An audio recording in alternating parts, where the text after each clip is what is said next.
Captain Marcus Chen sat in the cold metal chair and stared at the white walls around him. The room was empty except for a long table and some chairs. Everything was clean and bright like a hospital. But this was not a hospital. This was the diplomatic meeting room on Concordia Station, floating in space between Earth and the Zephyrian Empire. Marcus looked at his watch. The aliens would arrive in 10 minutes. His hands were sweating, but he tried to stay calm. This meeting would decide if humans lived or died. No pressure at all, he thought to himself. The door behind him opened with a soft hiss. Dr. Sarah Kim walked in carrying a thick folder of papers. She was the team's expert on alien behavior. Marcus had known her for 3 years, but today she looked different. More serious, more worried. The final reports just came in, Sarah said, sitting down next to him. The Zephyrians have agreed to talk, but they have rules. Lots of rules. Marcus opened the folder and started reading. The Zephyrians were insect-like creatures, tall as humans, but with 4 arms and hard shells covering their bodies. They had big compound eyes and long feelers on their heads that could smell emotions. Their society was based on smell language that humans could barely understand. They think we are primitive, Sarah continued. To them, we are like smart animals. They only agreed to this meeting because we destroyed 3 of their scout ships last month. Marcus remembered that battle. The human fleet was outnumbered 50-1, but they had fought anyway. Somehow they had won. The Zephyrians were surprised that such a primitive species could defeat their advanced technology. What do they want? Marcus asked. They want us to prove we are worth talking to, Sarah said. If we can't prove it, they will destroy every human world. The room's main screen turned on. Admiral Rodriguez appeared, calling from Earth. Chen, you know what's at stake, the Admiral said. We have 200 billion people counting on you. The Zephyrians have 1,000 ships for every one of ours. If this goes wrong— I understand, sir, Marcus replied. We'll do whatever it takes. The Admiral's face disappeared. Marcus and Sarah sat in silence for a moment. Then alarms started ringing throughout the station. They're here, Sarah whispered. Marcus looked out the window and saw something that made his stomach drop. A Zephyrian ship was approaching. It was huge, bigger than any human ship ever built. It looked like a giant metal insect with wings made of silver and gold. Smaller ships flew around it like a swarm of bees. The main door opened again. This time, station security walked in, followed by the Zephyrian delegation. The first alien through the door was massive. It stood 8 feet tall and had dark green skin that looked like armor. Its forearms moved in perfect coordination, and its compound eyes reflected the room's lights like mirrors. Long, thin feelers moved constantly on its head, testing the air. I am Ambassador Klikthara, the creature said in perfect English. Its voice sounded like wind through metal pipes. I speak for the Zephyrian Empire. Marcus stood up and tried not to show his fear. I am Captain Marcus Chen, representing Earth and all human colonies. The ambassador's feelers twitched. Marcus realized it was smelling his emotions. Could it smell his fear? His nervousness? Did that make him look weak? You are afraid, Klikthara stated. Good. Fear shows you understand the situation. More Zephyrians entered the room. They were smaller than the ambassador, but still impressive. They carried strange devices that looked like metal flowers. The air began to smell sweet, like honey mixed with electricity. Before we begin, Klikthara said, you must understand something. We do not negotiate with species we do not trust. Trust must be earned through truth. Complete truth, Sarah leaned forward. What kind of truth? The ambassador's eyes focused on her. Your species fascinates us, Dr. Kim. You are emotional creatures, yet you defeated our ships. You are weak individually, yet you fight as one when threatened. This should not be possible. Marcus felt confused. What do you mean? Logic says that emotional species destroy themselves, Klikthara explained. They fight each other. They make bad decisions based on feelings instead of facts. Yet humans have survived for thousands of years. You have even begun to spread among the stars. This contradicts everything we know about evolution. One of the smaller Zephyrians stepped forward and whispered something to the ambassador in their smell language. The sweet scent in the air changed, becoming sharper. My science officer reminds me of an important fact, Klikthara continued. In the battle last month, your ships should have retreated when they were outnumbered. Any logical species would have withdrawn to fight another day. Instead, you attacked. You risked everything to protect one damaged ship that was carrying civilians. This makes no sense to us. Marcus remembered that battle differently. To him and his crew, there had been no choice. The damaged ship had 3,000 people on board, including children. They could not just leave them to die. We protect our own, Marcus said simply. Even when it means your own death? Clicthara asked, especially then. The ambassador's feelers moved faster. The other Zephyrians made clicking sounds that might have been their version of talking. Marcus could not understand what they were saying, but their body language seemed agitated. This is why we must test you, Clicthara announced. We have a ceremony. It is old, older than your entire species. We use it to determine if another species can be trusted with the truth of galactic civilization. Sarah and Marcus exchanged glances. What kind of ceremony? Sarah asked. We call it the Ritual of Vulnerable Truth, the ambassador explained. Both sides must show complete honesty and openness. Both sides must make themselves completely vulnerable to the other. Only then can real trust begin. Marcus did not like the sound of that. What exactly does this ritual involve? Clicthara's compound eyes seemed to sparkle. For my species, vulnerability means exposing our soft underbelly and allowing others to touch our most sensitive nerve clusters. One touch in the wrong place could kill us instantly. This shows we trust you not to harm us. And for humans? Marcus asked, though he was starting to suspect he would not like the answer. For humans, the ritual requires complete physical and emotional exposure. You must remove all barriers between yourself and truth. All barriers, Captain Chen. And you must speak a truth about your species that could destroy you if used against you. The room fell silent. Marcus felt his heart beating faster. Complete exposure?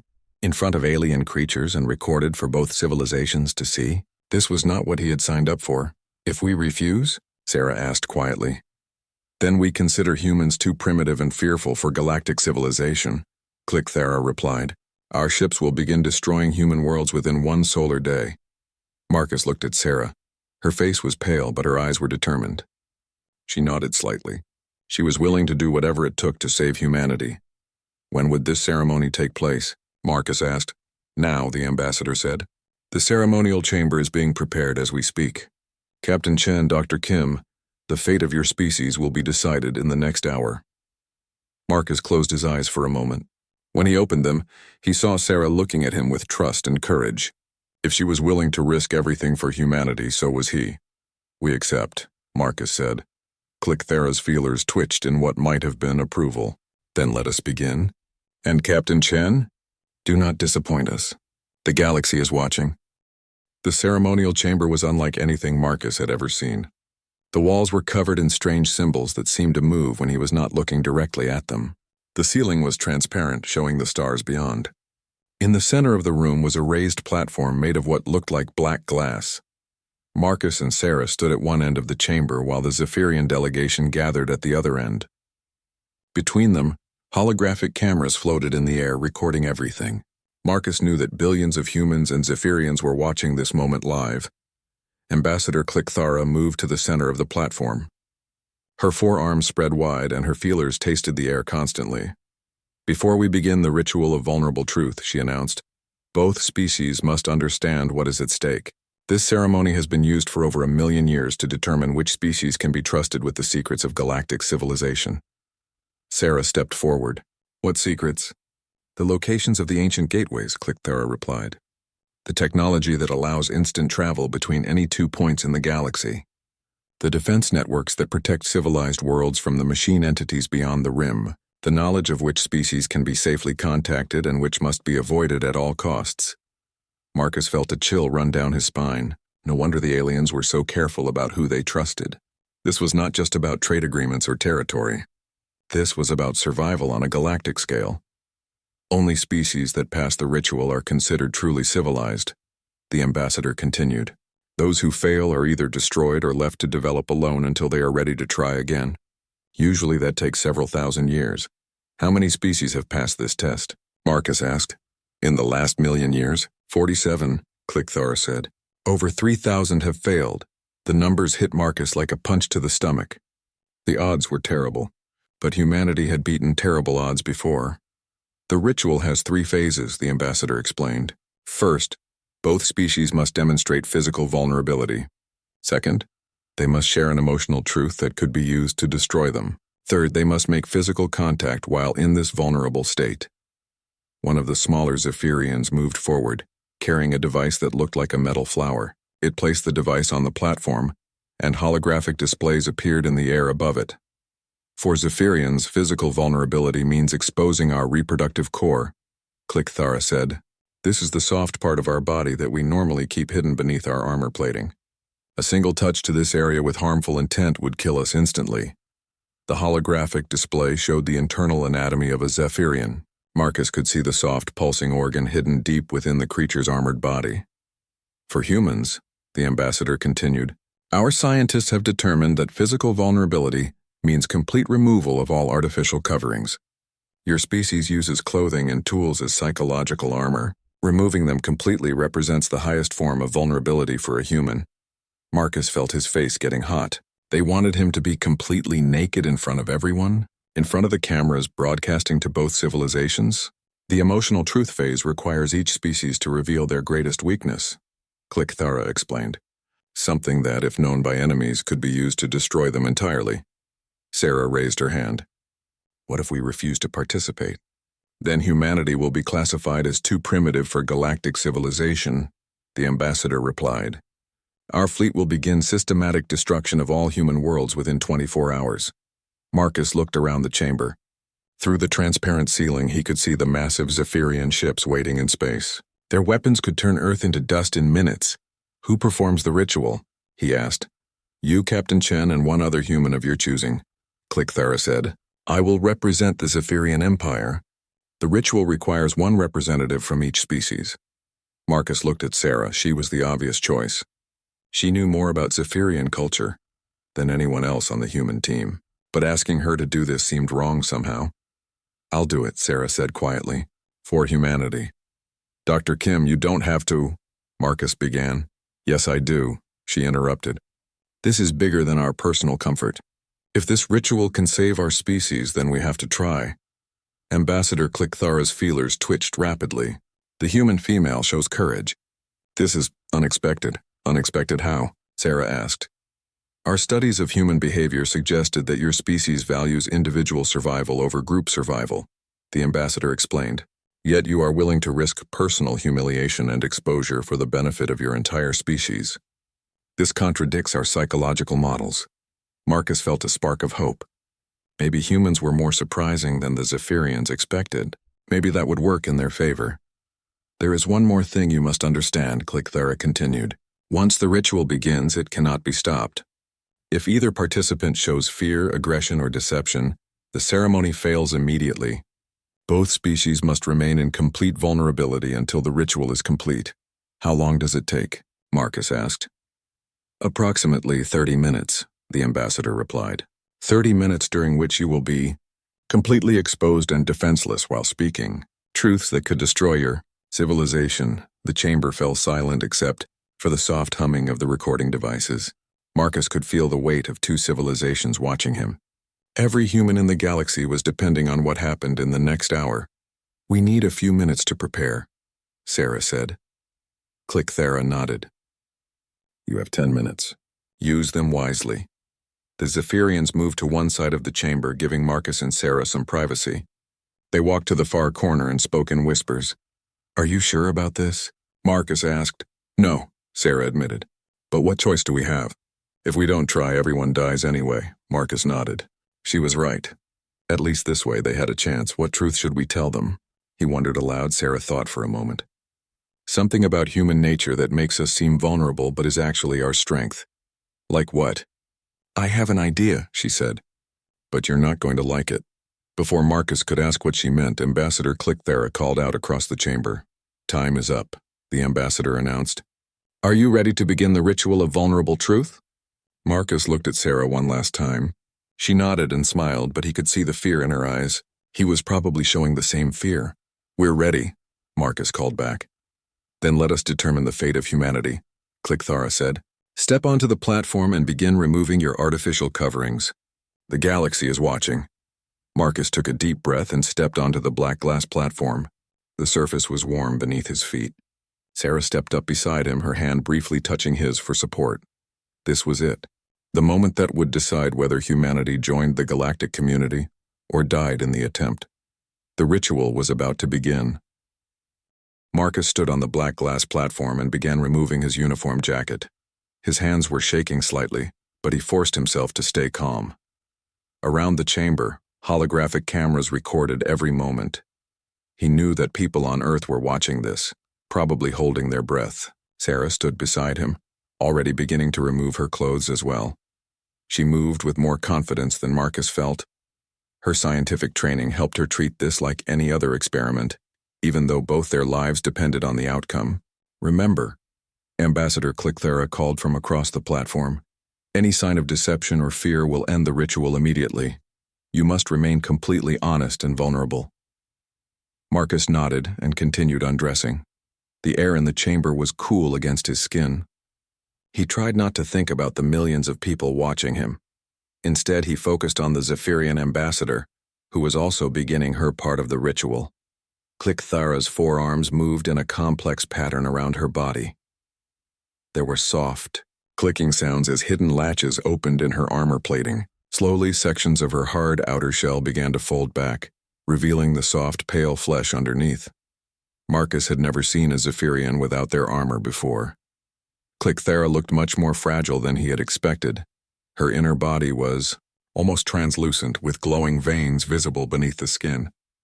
In the center of her chest, a soft organ pulsed gently with blue light. "This is my reproductive core," Clickthera explained as more of her armor retracted. "One touch with hostile intent would kill me instantly. I am now completely vulnerable to you." Marcus removed his shirt and began working on his pants. The platform beneath his feet was warm, but he still felt exposed and cold. Sarah was beside him, methodically removing her clothing with the same focus she brought to her scientific work. "What truth will you share with us?" Clickthera asked. "Remember, it must be something that could destroy your species if used against you." Sarah finished removing her clothes and stepped forward. Marcus was still working on his boots, but he looked up to see her standing confidently in the center of the platform. She was completely naked now, but she held her head high and looked directly at the Zephyrian ambassador. "Our truth is about fear," Sarah said clearly. "Humans are afraid of almost everything. We're afraid of death, afraid of pain, afraid of being alone. We're afraid of the dark and afraid of the unknown. We're probably the most fearful species in the galaxy." Marcus finished removing his boots and socks and stood up beside Sarah. Now both humans were completely naked on the platform, while aliens and cameras watched from all sides. But something about Sarah's words gave him courage. "That's our secret weakness," Marcus continued, picking up Sarah's thought. "We're terrified most of the time. But here's what makes us dangerous. We do the right thing anyway." Clickthera's feelers moved rapidly, tasting the emotional sense in the air. "Explain this further." Sarah stepped closer to Marcus. According to the ritual, they had to make physical contact while speaking their truth. She placed her hand on his shoulder, and he put his arm around her waist. "Every human is afraid of dying," Sarah said. "But when someone we care about is in danger, we risk our lives anyway. Every human is afraid of pain, but will endure torture before we betray our friends. Every human is afraid of being alone, but will sacrifice ourselves to save others." Marcus nodded. "In that battle last month, every pilot in our fleet was terrified. We all knew we were probably going to die. But there were civilians on that damaged ship, including children. We couldn't just leave them." "Fear should make a species weak," Clickthera said, sounding confused. "It should make them avoid danger. For us, fear makes us stronger," Sarah explained. "Because when we do something brave despite being scared, we know we're doing it for the right reasons. We're not being reckless or stupid. We're making a choice to put others before ourselves." The ambassador's compound eyes focused intently on both humans. Her feelers were moving so fast they were almost a blur. "This explains much about your species," she said slowly. "Your military tactics make no logical sense, but they work because you fight with controlled fear rather than fearless logic." Marcus pulled Sarah closer, feeling her warmth against his side. Standing here naked and exposed should have been humiliating, but somehow it felt right. They were showing the aliens the truth about humanity, not just with words, but with their actions. "There's more," Sarah continued. "Humans bond with each other through shared fear and shared courage. When we face danger together, we become stronger as a group. The more scared we are, the more we rely on each other. Right now, Marcus added, Dr. Kim and I are both terrified. We're naked and exposed in front of millions of people. We're risking our careers, our dignity, and possibly our lives. But we're doing it together, which makes us braver than either of us could be alone. As he spoke, Marcus realized something important was happening. Sarah had moved even closer to him, and now she was looking up into his eyes. Despite everything they were going through, despite being watched by two entire civilizations, she was smiling. The final part of our truth, Sarah said, her voice softer now, is that humans find strength in connection. Even in our most vulnerable moments, we reach out to each other. She stepped up onto the slightly raised center of the platform where Marcus was standing. Her arms went around his neck and she pressed her body against his. To anyone watching, it might have looked intimate or romantic, but Marcus understood what she was really doing. She was showing the aliens that humans could be completely vulnerable and still find courage in each other. She was demonstrating that their species' greatest strength came from their willingness to trust and connect with others, even when they were afraid. We are afraid, Sarah said loud enough for everyone in the chamber to hear. But we choose courage anyway. We are weak individually, but we become strong together. We are vulnerable, but we turn that vulnerability into compassion for others. Marcus held her tightly, feeling the truth of her words in his heart. This was why humanity had survived for thousands of years despite being afraid of everything. This was why they had been able to defeat superior alien technology. Fear didn't make them weak. It made them careful, determined, and willing to sacrifice for each other. Ambassador Click-Thara was silent for a long moment. Her feelers had stopped moving, and her compound eyes seemed to be processing something complex. This is unprecedented, she finally said.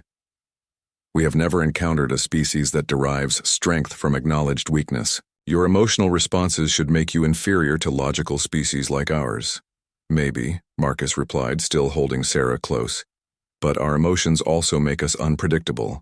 And sometimes, unpredictable is exactly what you need to survive. The alien ambassador made a sound that might have been laughter or surprise. Indeed, Captain Chen. Indeed. Around the chamber, the other Zephyrians were clicking and chittering to each other in their chemical language. Marcus could not understand what they were saying, but their body language seemed excited or agitated. The ritual is complete, Click-Thara announced. You have shown true vulnerability and spoken truth that reveals both weakness and strength. But now comes the most important part. What's that? Sarah asked. Now we must decide what this truth means for the future of both our species.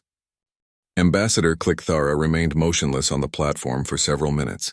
Her compound eyes seemed to be staring at nothing, and her feelers had stopped moving entirely. The other Zephyrians in the chamber were making urgent chittering sounds, but she ignored them.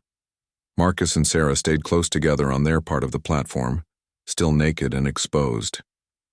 They could not tell if the ritual had succeeded or failed. The alien ambassador's behavior was unlike anything in their briefing materials. Is she okay? Sarah whispered. Before Marcus could answer, Click-Thara's head snapped up. Her eyes focused on the two humans with startling intensity. You have broken our understanding of evolution, she said, her voice filled with something that might have been wonder. For 3 million years, Zephyrian science has taught us that logical species are superior to emotional ones. Logic leads to survival. Emotion leads to destruction. She began walking across the platform toward them, her soft inner body still exposed and vulnerable. But you have shown us something impossible, Click-Thara continued. A species that is both highly emotional and highly successful. You should have destroyed yourselves long ago through wars and irrational decisions. Instead, you have spread across dozens of star systems in just a few centuries. Marcus felt Sarah's grip tighten on his arm. This did not sound like the response of someone who was about to declare them unworthy of galactic civilization. Your fear should make you weak, the ambassador said, now standing just a few feet away from them. Instead, it makes you careful and considerate. Your emotions should make you irrational. Instead, they make you willing to sacrifice for others. Your individual weakness should make you easy to defeat. Instead, it makes you fight harder as a group. One of the smaller Zephyrians approached the platform and began speaking rapidly in their chemical language. Clickthar's feelers twitched in response, but she waved the other alien away. "My science officer is concerned," she explained to Marcus and Sarah. "She says that accepting your species as equals would require us to revise everything we know about intelligence and evolution." "Maybe that's not a bad thing," Sarah suggested. "Maybe the galaxy is big enough for different kinds of intelligence." Clickthar's head tilted to one side in a gesture that looked almost human. "Dr. Kim, you continue to surprise us. Yes, perhaps the galaxy is indeed big enough for many different approaches to survival." The ambassador moved even closer, now within arm's reach of both humans. Marcus could smell her alien scent more strongly now, sweet but with an underlying sharpness like ozone. "There is something else," Clicktara said quietly. "Something that my species lost long ago in our pursuit of perfect logic." "What's that?" Marcus asked. "Curiosity," the ambassador replied. "Pure irrational curiosity about things that serve no logical purpose. When I watch your species, I see beings who explore simply because they want to know what is there, who create art for no reason except that it pleases them, who form friendships that serve no evolutionary advantage." She gestured with one of her forearms toward the transparent ceiling above them. "We Zephyrians have mapped every star in this galaxy. We have cataloged every planet and every species, but we have not truly explored anything in over 1,000,000 years. We simply analyze and categorize. Your species still discovers things just for the joy of discovery." Sarah stepped forward slightly, bringing her closer to the alien ambassador. "Is that why you're really testing us? Not just to see if we're trustworthy, but to see if we're different enough to be interesting?" Clicktara's feelers began moving again, faster than before. "You understand more than you know, Dr. Kim. Yes, the Galactic Council has become stagnant. All 47 member species think in similar ways. We solve problems through logic and efficiency. We have eliminated war, poverty, and disease. But we have also eliminated surprise, wonder, and growth." Marcus was beginning to understand. "You're looking for a species that can shake things up." "Precisely," the ambassador said. "And your species, Captain Chen, has already begun to do exactly that." She gestured to one of the floating cameras, and a holographic display appeared in the air above the platform. It showed the space battle from the previous month, but from the Zephyrian perspective. "Watch this moment," Clicktara said, pointing to a specific part of the battle. "Your flagship could have escaped easily. Your logical choice was to retreat and save your crew. Instead, you turned back to help a civilian transport that was under attack." The hologram showed Marcus's ship, the Defiance, spinning around and charging directly into a group of Zephyrian fighters. The odds were impossible, but somehow the human ship managed to drive off the aliens and rescue the civilians. "From our perspective, this was insane," Clicktara continued. "You sacrificed a military advantage to save non-combatants. No logical species would make that choice." "We couldn't just leave them," Marcus said simply. "Yes," the ambassador exclaimed, her voice rising with excitement. "That is exactly what makes you valuable. You could not leave them because your emotions would not allow it. Your fear for others was stronger than your fear for yourselves." Sarah was staring at the holographic display with new understanding. "That's why you really wanted to talk to us. Not because we're a threat, but because we're an opportunity. The Galactic Council has been debating for decades about how to revitalize our civilizations," Clicktara explained. "We have achieved everything that logic can achieve. But logic alone cannot create new ideas or new ways of thinking. For that, we need the chaos of emotion." The ambassador's armor plating began to close again, covering her vulnerable inner body. As it did, she seemed to transform from a fragile creature back into an imposing alien diplomat. "The ritual is complete and you have passed," she announced formally. "But not in the way we expected. We did not find you trustworthy because you are logical. We found you trustworthy because you are courageously illogical." Marcus and Sarah looked at each other in amazement. They had succeeded, but not by proving they were like the aliens. They had succeeded by proving they were completely different. "What happens now?" Sarah asked. "Now," Clicktara said, "we offer humanity something that has never been offered to a species so young. Not just membership in the Galactic Council, but partnership. Equal partnership." Marcus felt his heart racing. This was far better than they had hoped for. "However," the ambassador continued, and her tone became serious, "there will be consequences. Not all species in the galaxy believe that emotion-driven civilizations should be allowed to exist. Some will see your success as a threat to their own way of life. What kind of threat? Marcus asked, though he was starting to suspect he would not like the answer. There is a collective intelligence known as the Void Synthesis, Clicthera explained. They believe that all organic life should be converted to digital form for maximum efficiency. They view emotional species as particularly dangerous because emotions cannot be easily predicted or controlled. Sarah's face went pale. Are you saying that our success here will make us a target? I am saying, the ambassador replied, that your species has just announced to the galaxy that there is an alternative to pure logic.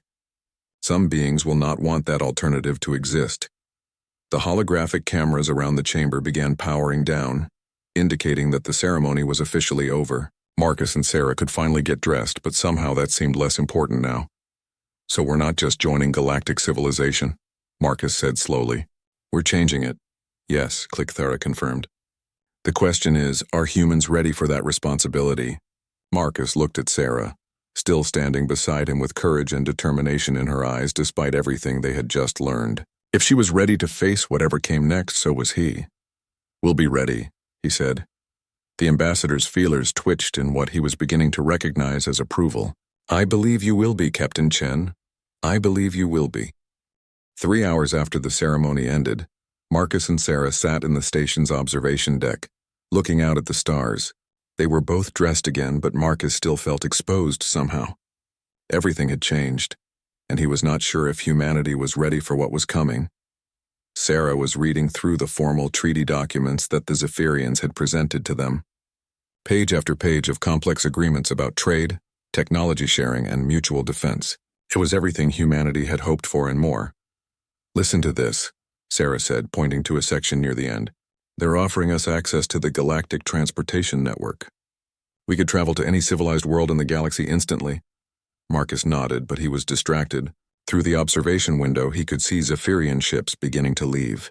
But instead of heading back toward their home territory, many of them were moving toward the outer edge of the galaxy. They're taking defensive positions, he observed. Sarah looked up from the documents. What do you mean? Look at their ship formations, Marcus explained. They're not celebrating our new alliance. They're preparing for war. Before Sarah could respond, the observation deck's communication system activated. Ambassador Clicthara's image appeared on the main screen. Captain Chen, Dr. Kim, the ambassador said, I hope you are satisfied with the formal agreements. However, there is something else we must discuss immediately. Marcus and Sarah moved closer to the screen. Clicthara looked different somehow, more urgent, more worried. The Void Synthesis has responded to your acceptance into the Galactic Council, she continued. Their message was brief. Emotional contamination detected. Sterilization protocols activated. Sarah's face went white. Sterilization protocols? The Void Synthesis is a collective intelligence made up of billions of artificial minds, Clicthera explained. They converted themselves from organic to digital form over 2 million years ago. They believe that biological life is inefficient and that emotions are a dangerous virus that spreads chaos throughout the galaxy. Marcus felt a cold knot forming in his stomach. How dangerous are they? They have destroyed 17 civilizations in the past 1,000,000 years, the ambassador replied. All were species that showed strong emotional characteristics. The synthesis believes that emotions make organic beings unpredictable and therefore threatening to ordered civilization. The screen changed to show a star map of the galaxy. Red dots marked the locations where civilizations had been completely destroyed by the Void Synthesis. Marcus counted them quickly and felt sick. They're moving toward human space right now, Clicthera continued. Our long-range sensors show a synthesis fleet of over 10,000 ships heading for Earth. Sarah stood up abruptly. We have to warn them. We have to get our people ready. Dr. Kim, the ambassador said gently, Earth's entire fleet consists of fewer than 200 ships. Even with our help, the odds are not favorable. Marcus was staring at the star map, his mind racing. 10,000 ships against 200. It was hopeless. But then he remembered what Sarah had said during the ceremony. Humans do the right thing even when they're afraid. How long do we have? He asked. Approximately 72 hours before the synthesis fleet reaches Earth, Clicthera replied. What kind of help can the Galactic Council provide? The ambassador's feelers drooped slightly. That is complicated. The Council operates by consensus. All 47 member species must agree before we can take military action. This process usually takes several weeks. We don't have several weeks, Sarah exclaimed. I know, Clicthera said sadly. This is why many council species prefer to avoid emotional races. You cause complications. Marcus was quiet for a moment, thinking. Then an idea began to form in his mind. It was crazy, but it might work. Ambassador, he said, you told us that the Galactic Council has become stagnant, that you've eliminated surprise and wonder. Well, humanity is about to provide both. What do you mean? Clicthara asked. We're going to do what we do best, Marcus explained. We're going to be courageously illogical. Sarah looked at him with concern. Marcus, what are you thinking? I'm thinking that Earth doesn't have to face the void synthesis alone, he said. Not if we can convince other species to help us voluntarily. Clicthara's compound eyes focused intently on Marcus. Explain. You said that the Council operates by consensus, and that takes too long. But individual species can make their own choices about who they want to help, right? In theory, yes, the ambassador replied. But why would any species risk war with the void synthesis to help humans they barely know? Marcus smiled for the first time since the ceremony ended. Because we're going to show them something they've never seen before. We're going to show them what it looks like when a young species refuses to give up, even when the odds are impossible. He turned to Sarah. We need to get back to Earth immediately, and we need to send a message to every species in the Galactic Council. What kind of message? Sarah asked. An invitation, Marcus said. We're going to invite them to watch humanity's last stand. We're going to show them what courage looks like when you have nothing left to lose. Clicthara made that sound that might have been laughter. Captain Chen, you continue to surprise us. But even if some species agree to help, it may not be enough to defeat the void synthesis. Maybe not, Marcus admitted. But it might be enough to survive. And if we survive, we can keep being the chaos that shakes up your ordered galaxy. The ambassador was quiet for a long moment. Then her armor plating shifted, and Marcus could see the soft glow of her reproductive core beneath. Captain Chen, Dr. Kim, she said formally. The Zephyrian Empire hereby volunteers to stand with humanity against the void synthesis. We have grown tired of a galaxy without surprises. Sarah grabbed Marcus's arm. Really? Really, Clicthara confirmed. And I suspect we will not be the only ones. Your species has already begun to change how we think about courage and sacrifice. Many of us want to see what else you might teach us. Marcus felt a surge of hope, but also fear. In 3 days, the most powerful enemy in the galaxy would arrive at Earth. Humanity's survival would depend on whether they could convince other species to risk everything for strangers they had just met. There's one more thing, Sarah said quietly. Something I need to tell you. Marcus looked at her, concerned by her tone. During the ceremony, she continued, when I climbed onto the platform with you and smiled. That wasn't just part of the ritual. What do you mean? Sarah took his hand and looked directly into his eyes. I mean that even in our most terrifying moment when everything was at stake, I was happy to be there with you. That's what makes us human, Marcus.